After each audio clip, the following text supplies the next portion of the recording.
A Manhattan child is recovering tonight after police say he was attacked by a homeless man. The random assault happened while the boy was out with his grandmother on the west side. CBS 2's Andrea Grimes spoke with the child's mother.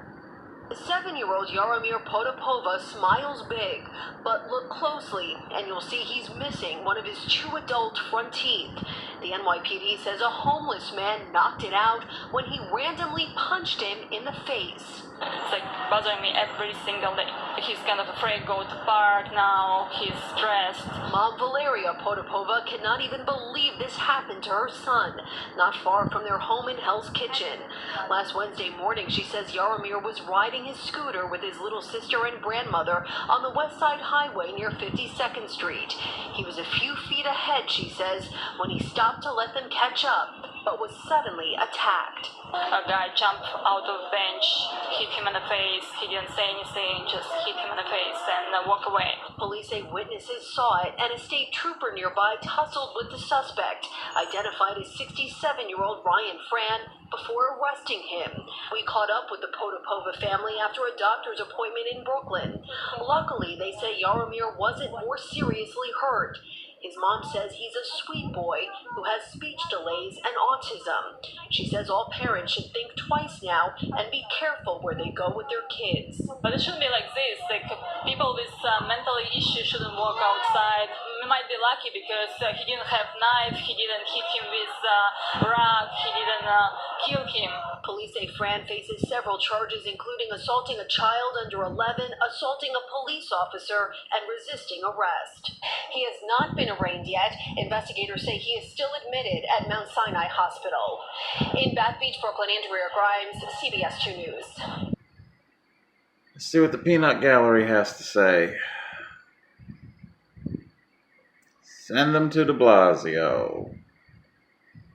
Why isn't there a picture of him?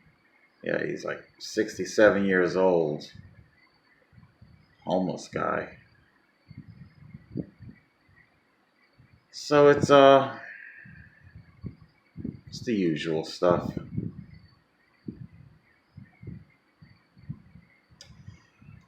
What's that, Mr. Alex? That's another reason why I don't like the homeless. Violent bums. Is that a fact?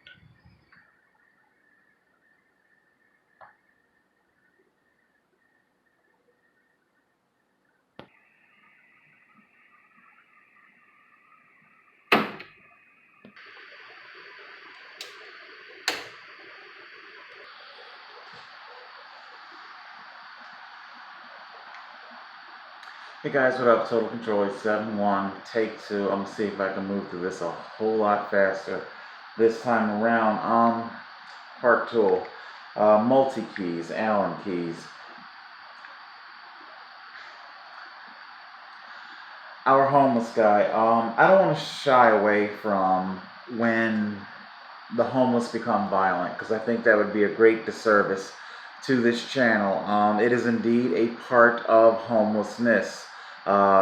Violence, drug use, alcoholism, mental illness, it's all part of the tapestry that is homelessness. However, what I would like to do, because I definitely don't want you coming away from this particular episode feeling like that I am making excuses for this man. I really don't know his situation. All I can really do is speculate and draw on my own life experience. 67 years old. It sounds to me like he's spent some time on the street. That sounds like a multi-decade old-timer there. And, well, I've already spoken about how youth can be very unkind to the homeless. Now, I understand that little boy was doing absolutely nothing wrong whatsoever. Definitely prayers to him. Hopefully there will be a benevolent dentist who will be willing to, toss the kid a freebie. And I do hope that he psychologically recovers from it. But as far as I'm concerned, it definitely shows how homelessness is very much indeed Do I want to compare it to a virus that spreads? Because now this little boy has been traumatized. Um, Tonight, I want to talk to you about mental illness and homelessness. Um, I had a three-part series mapped out earlier today. I want to talk about the economics. I want to talk about a lot of things. But that I came upon that video and I decided to do this section on mental health and homelessness, and I'll just simply have that being a freestanding video. Um, I'm hemming and hawing because I really don't want to get around to talking about my own mental health. Um, yes, I'm one of those people with high-powered perception. Will put you under my microscope, but yeah, turning the microscope inwards on myself. Actually, it's a thing where the rigors of homelessness. I've spoken to you about it before. It definitely chips away at your mind. Simple, ordinary things can become an issue with the homeless, and that's what I want to do to you tonight. I want to share with you an experience that happened to me, how if how it could have spiraled completely out of control into an act of violence. It could have happened that way. I showed you my derailleur. For some of my longer term subscribers, you probably remember when that derailleur, that front derailleur, seized up on me and I couldn't get it unseized, neither could the bike shop. There's a few more components to that, but I'm trying to save time tonight. Um, the long story short there is that when Cody down at Beacon Cycling gave me a phone call, told me that he was indeed able to find me a replacement because it looked like I was going to have to go with a different type of derailleur when I was in the bike shop. But I think the next day he calls me and tells me that he has located an XT derailleur. I'm like, wow, great. Um, it's amazing the way the rigors will ravage your mind. It's like how do I? It's like I want to tell you more, but if I just blurt it out, it's gonna come out sounding really crazy and shit. So I guess I'm just gonna say it. There was a period of time where I was suspecting Cody himself and everybody else at Beacon Cycling as conspiring with quite possibly the FBI or the federal government, and that the derailleur that they were giving me was in fact a GPS unit to track me. I shared with you guys before how I had suspicions of my Garmin head unit having been hacked and governments tracking me there. I know how it sounds. I know that the old they're watching me, they're following me. It does tend to be like, 101 out of the psychosis handbook. Um, it can be a white knuckled centrifugal experience, holding on to sanity. Um, like I said, there's more components to the story. But yes, I was this close. See if I can throw a little humor into this thing. What was that? Maxwell Smart? Would you believe this close?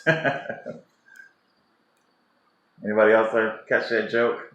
Get smart? Anyway, um, I'm serious. I was extremely close to taking the Blackrider, riding the Blackrider all the way from Mays Landing to Margate, just to have Dave down at the bike shop there, very secretly and covertly uh, check over the Blackrider, take out the seat, check the tubes, the top tube, down tube. The point that I'm trying to make here is that the rigors of homelessness and police tyranny. It's not just simply being homeless and exposed to the elements, but many of us homeless have extremely unpleasant interactions with law enforcement. And it can be very, very tumultuous and very, very, very traumatizing. I was ultimately arrested and thrown in a jail unlawfully with no accuser whatsoever. My only crime was that I was too poor to afford some place to live, and that I elected to end my life, to end that suffering of poverty, which I still hold steadfast to this day. That is my constitutional right. Or you know what? I don't even give a shit if it's in the Constitution or not. Okay, it's my fucking right. If I want to end my life, I'll end my life. That's my right to do that. I'm sorry, but you can't make something illegal if the person is not even around to prosecute. But anyway. I know there's flaws to that, like murder. You're saying murder can't be. I get what you're saying. But yes, I definitely know what it feels like to have your sanity very slowly and methodically chipped away, be it from police tyranny or exposure to the elements, chronic, persistent homelessness. Okay, we saw in our comment section the usual blaming of Democrats. They're all violent. They're horrible, as if the homeless choose this. It's not a choice. It's not a choice. I'm short on time here. I brought another prop. Let me ask you something. Let me ask you something. If you thought that punch was bad, tell me, would you let a drunk come near you with a scalpel who is shaking with the DTs? Huh? Hey lady. Hey lady. Huh? No? What if I were to tell you that you would allow that to happen? What if I were to tell you that you would not only allow that to happen, but that you would pay to have it done to you? As was the case with Dr. Robert Smith, one of the co-founders of Alcoholics Anonymous. His story is well published and part of the literature, so it is okay for me to talk about it. So it's not that I'm talking about something that you heard shared in a room.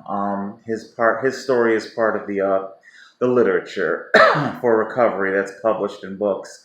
Yeah, Google him, Wikipedia him. Wikipedia, the part of the school. Oh my God, the guy was just simply a fuck. Well, he'll tell you himself. If he was still alive, he'd call himself a fucking drunk. And what amazed me was the concerted efforts of school officials to keep him in school until he could finally graduate. I could so go off onto a whole race economic thing there because, if you are a minority, if you are black, if you are a white woman, trying to be a physician and a surgeon, which is what he was, which is like I say, it's he was a colorectal surgeon, huh? Up your ass. And I could go on at length about Dr. Bob. God bless him. God bless him and Bill W. They started a foundation that transformed and saved so many lives. His last drink, his anniversary was, he had the DTs. This wasn't just simply a doctor that got drunk and sloppy. His consumption of alcohol was so excessive that he shakes with the DTs. When he doesn't have it, neither is safe. But if you had to choose between the two, you would want him mildly inebriated to do anything of precision like that. And that's exactly what happened. His surgical nurses and staff would give him just enough alcohol to calm his nerves so that he could do his job and operate on your ass, literally. And that was his last drink. Anyway, but yes, I say all that because I was also watching one of Invisible People's latest interview. A young woman, she was speaking about how she can pass drug tests and no criminal background, and it just came to mind, Doctor, excuse me, Doctor Bob's testimony, his story. So many of the little people, of the proletariat, will be blocked from employment. And I get it. It is true. If you do hire a bunch of drug addicts and alcoholics that can't be punctual, I get it. It can definitely be a great detriment to your business. That's not been lost on me. But you also can't gloss over the irony here. I'm sorry you can't stock my shelves because we found weed in your system. Oh, but you want to be a surgeon? Chug a lug. If you want to be a surgeon, chug a lug. So, yeah, mental illness, and yes, the Dr. Bob and so many other alcoholics in and out of sanitariums. It'll take you to the brink of insanity. Um, when you're trying to hold your mind together, people will turn to self-medication, be it street drugs and alcohol. Um, no, I never did that. I don't consider myself better than others who may have succumbed to that. Um, and like I said, I don't want to make excuses for this homeless person. I really do want you guys to understand that housing first has to happen. The longer you delay housing first, the longer you come up with your excuses about how the homeless should not be given homes, then the more this problem is going to fester, and it's only going to get worse, and it's only going to cost more money down the road. Housing first, okay? Housing first. We have to have these things.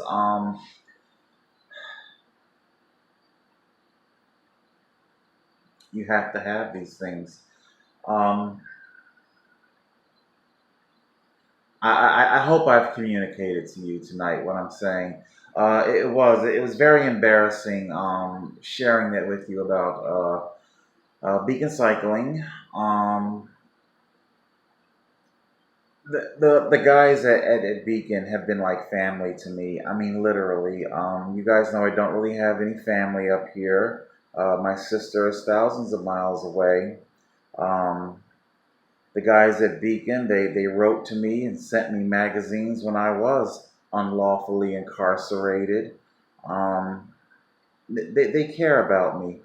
And it just goes to show you how when mental illness is left to fester, when the elements, my trauma, the source of it is external,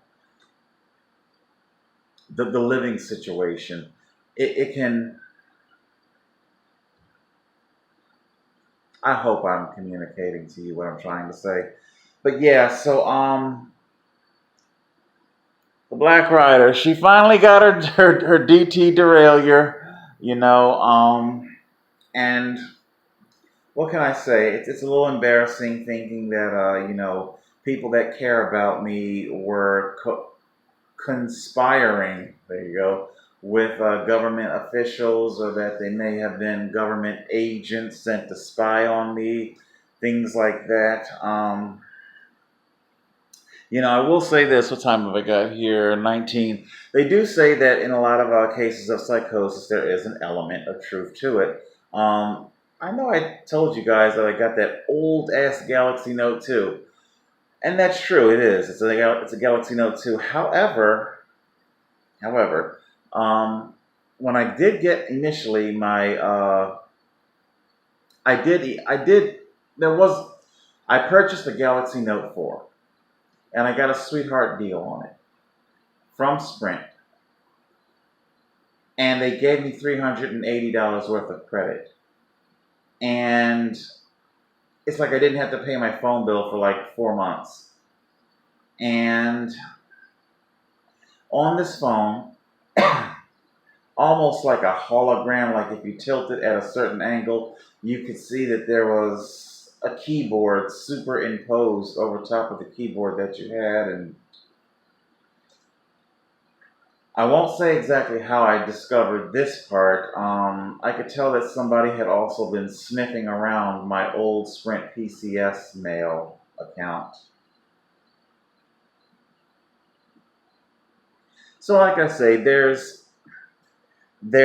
elements of truth to this, as we saw in one of the older videos. Interpol is watching me straight from a police officer's mouth. So there's elements of truth there. It's very difficult. I believe CeeLo Green sings in his song Crazy. I believe the lyric goes, "It's not that I didn't know enough, it's that I knew too much." So maybe I'll just simply leave it there. The homeless, we are indeed. We are hyper aware. And that's kind of what head pills do. They turn you into zombies, and it's a whole other discussion. But yes, acts of violence like this are only going to persist the longer you don't utilize housing first. It is indeed a necessary act. Find the money for it. Our 67-year-old person who's been charged, guess what? Fucking guess what? Okay? I can tell you right now, the amount of money that's about to be spent on him, because I believe they said he was in a hospital right now and he hadn't been discharged from it yet. His hospital care and his incarceration after he's been charged, or, whatever programs they send this, excuse me, whatever programs they go to send this man through.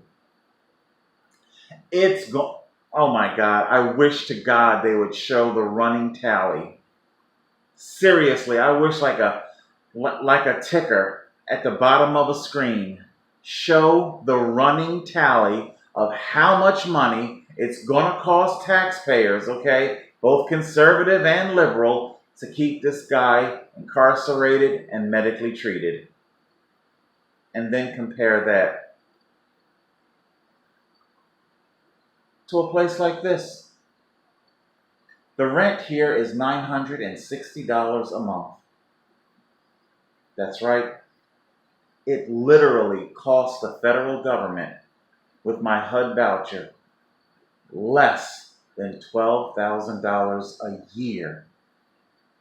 Do you know how fast they're going to burn through $12,000 in a jail or a hospital? Less than $12,000 keeps me housed, protected, sane. Housing first. Total Control 871.